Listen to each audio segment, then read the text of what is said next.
bu leen di accompagner du lundi au jeudi seen biir site internet préféré du Sénégal 7 di waxtaanee bépp thème d'actualité boo xam ne rek concerné na réewu Sénégal wala àddina war nga képp comme ni ñu koy defee à chaque fois bu ñu fi naree dem débattre si ay sujet d'actualité dañ ciy dal koo xam ne rek xam-xamam màcc na ci ñuy sekk waxtaan bu am solo par rapport ak tolluwaay réewu Sénégal loolu moo tax aujourd'hui j'ai le plaisir de recevoir sur ce plateau Kilifeu de Y'en a marre salaamaaleykum Kilifeu. maaleykum salaam Ndiab bi tey.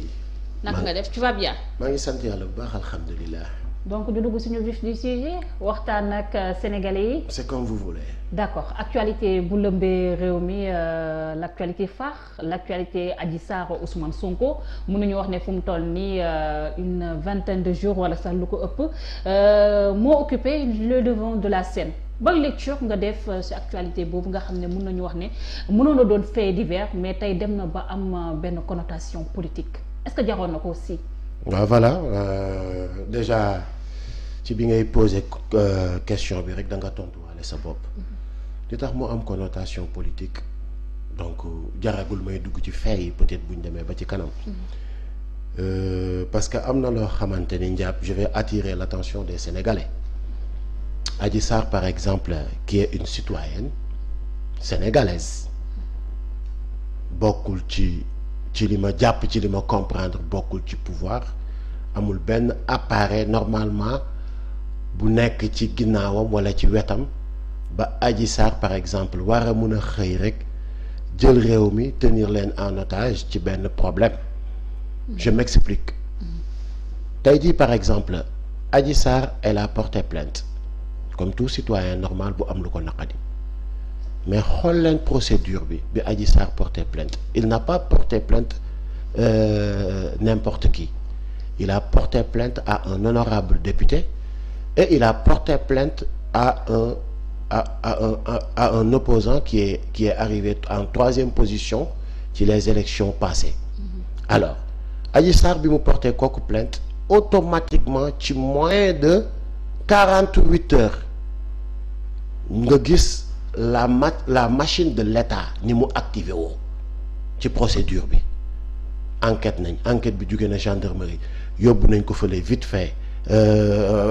procureur jot na ci saisir na juge d'instruction saisir na ministre de la justice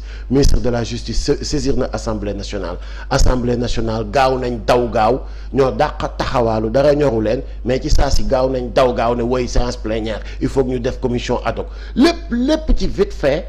alors loolu moo tax sénégalais yi xam ni lii c'est de la politique. Des fois damay dégg les gens du pouvoir ne woy Sonko moo politiser le truc je suis désolé Sonko du ngaaga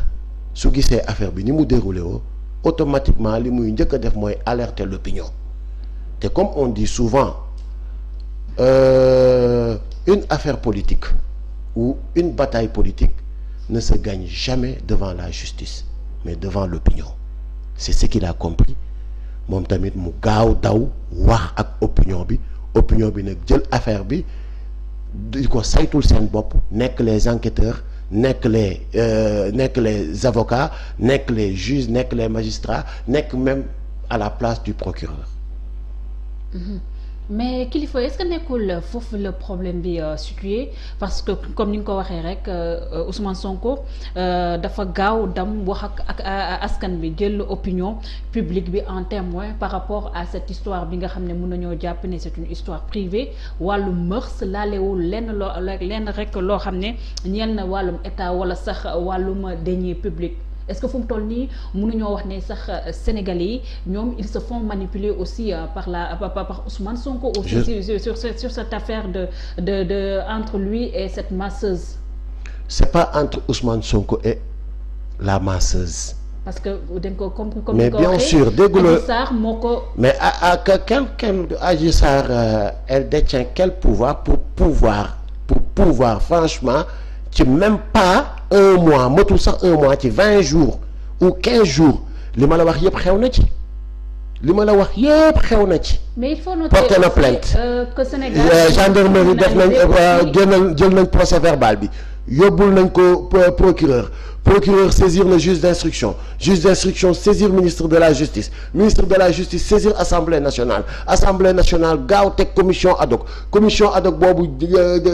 ñu jalgati ni muy doxee parce que y avait des démissionnaires faale wuñu leen ñu continuer def li ñuy def lever immunité parlementaire Adji Sarr et que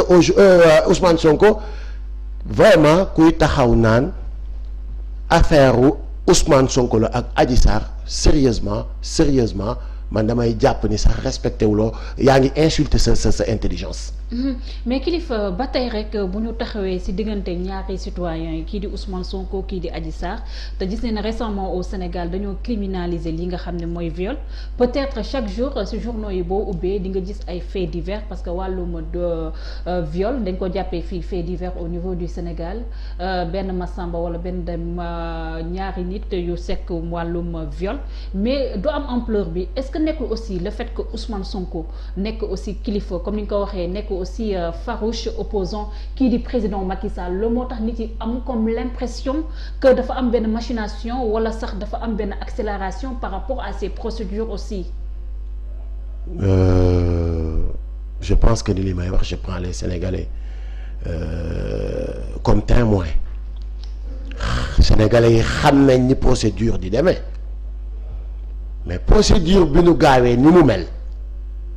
c'est-à-dire gis nga ñi la prochaine fois bu ñuy defaat complot nañ ko togg ba mu ñor xomb seen dil bi moo salte moo cerewee niñ ko defee dil da ngay patient un vrai dealer dafay patient di ko togg muy jël temps mu koy togg mais dil boo xamante ni patax pëy yaa rek ñu ne ay woy jëg la ko kii na ko dugg na fii génn fii kërëb. mais pourquoi parler de d'huile sur cette question? C'est parce que nekkul bu ñu jël def ko ci saagam nekkul la wàlluma xaalis bi ñu ko jiiñ parce que xale bu jigéen bi moo ko jiiñ viol te fu mu ko jiiñee viol kii di Ousmane Sonko lors de sa première conférence de presse mu ngi xam ne ni moom moo fa demal boppam de plein gré malgré. kon kay jeex na loolu je pense que ni du ma ci commentaire. voilà moo fa demal boppam de plein gré loolu moom du ma ci commentaire. Sérieusement tontul na boppam mais tout à l'heure yaa ngi wax ni il ne s'agit pas d'une accusation de drogue. ni de détournement de deniers publics. problème de mœurs la. mais tamit njàpp bi tey ñun ñëpp on est témoin que ni l'État du Sénégal a tout tenté pour salir le dernier opposant qui restait muy Ousmane Sonko ils ont tout tenté amul lu ñu tenté wul pour salteel ko jiiñ nañ ko fi salafiste jiiñ nañ ko fi ni ay lobby góor jigéen dañoo nekk ci ginnaawam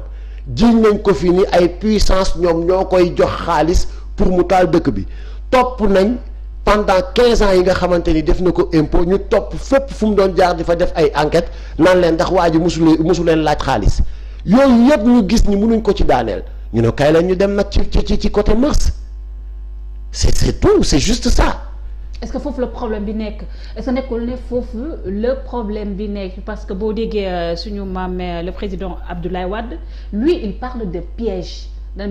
ci communiqué bu mu génnee mu ngi wax ne que le président Macky Sall wala sax les gens qui sont au pouvoir dañoo piéger kii di Ousmane Sonko. piège de mooy dil ndëgg sax. piège boo xam ne aussi moo fa yóbbu boppam aussi fekkee on peut parler de piège. waaw mais xam nga peut-être aussi sur cette question Ousmane Sonko jëlul boppam aussi xaw koo banaliser jàppee boppam. benn waaw xam nga la première fois. par exemple bi ñu toogee ak Ousmane Sonko mooy bi ñu fa demee bi affaire yi déclenché il m'a dit kilifa j'ai été victime de mon humilité. Victime de son humilité tu sais des gens comme ñun ici parce que xam nga kaay ma wax la lenn ñun fabriqué wuñ ñu kenn putché wuñu kenn pistonné wuñu ñun ñoo def su dañu am histoire des gens comme ay kilifa ay caat ay benn Ousmane Sonko bi muy ñëw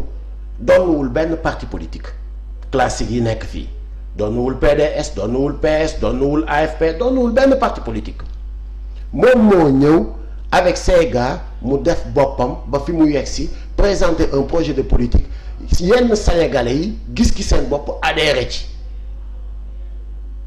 alors dañuy nekk ñun ay nit yoo xamante ni par exemple duñ def dara muy dara. est-ce que ku dañuy humble fi ñu daan dem la ñuy continuer di dem fi ñu daan taxaw la ñuy continuer di taxaw parce que mu ngi am na par exemple fu muy wax Ablaye Wade naan ko sa xaritu démb yi nañ nekk sa xarit tey bul mës a yokkaat dara ci sa xarit yi bul changer lii bul changer la bul changer la pourtant c'est un conseil boo xamante ni un sage moo ko jox et il l'a appliqué donc voilà. Kilifeu, je peux être d'accord